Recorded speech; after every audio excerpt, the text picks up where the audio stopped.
et voilà, on vient tous de l'océan, donc on devrait les respecter.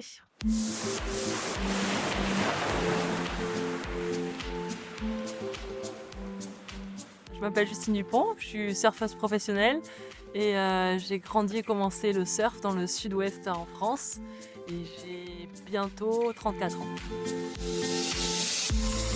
Ouf, mon lien avec l'océan, il est de tous les jours, il est intense parce que je passe énormément de temps, dans l'eau et je le respecte beaucoup.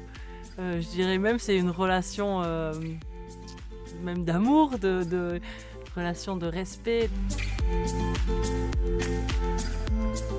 Alors dans ma pratique du surf, c'est sûr que je peux voir des impacts de l'environnement et du changement de climat, sur l'océan. Je pourrais dire que c'est plus dur à prévoir. Les tempêtes, elles sont plus imprévisibles, vraiment. Donc voilà, il y a ce côté-là de prévision bien moins fiable. Il y a eu des événements, j'en ai un en tête, un championnat du monde à Biarritz, qui a été, arrêté parce que, c'était plus possible de surfer, donc c'était reporté au lendemain, puisqu'il y avait trop de pollution dans l'eau. Donc, les analyses de l'eau, n'étaient pas suffisamment bonnes pour surfer. Donc là, c'était carrément drapeau rouge et l'interdiction d'aller dans l'eau. Sur des voyages que j'ai pu faire, dans des eaux, plus chaudes, les coraux, étaient hyper impactés, donc beaucoup plus blancs et donc on voit, concrètement la biodiversité des petits poissons qui sont autour de tous les petits coraux, colorés qui sont encore en vie et juste à côté, les coraux qui sont blanchis et il y a plus de vie et ça, c'est frappant.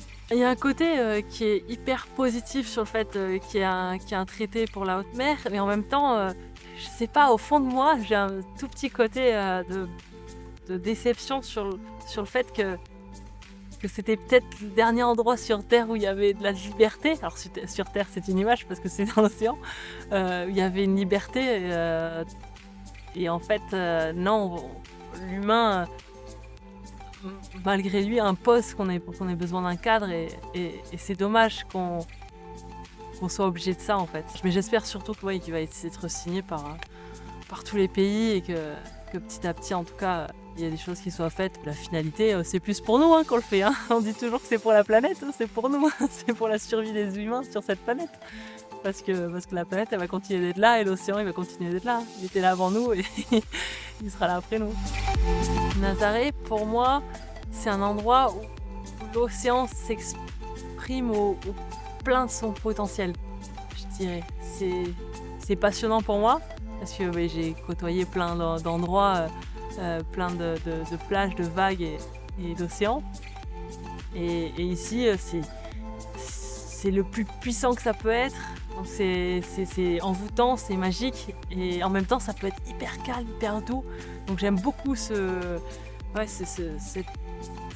facette de couleur que peut avoir Nazaré. Il y a vraiment ici la force de l'océan, du vent, d'une énergie qui est forte, qui est prenante, qui donne beaucoup mais qui prend aussi beaucoup. C'est un fluide. Et la forêt qui est juste là permet aussi de se poser, de se ressourcer, de reprendre de l'énergie. Voilà, c'est des vibrations qui sont différentes et dans un seul endroit, voilà, il y a une richesse qui est formidable.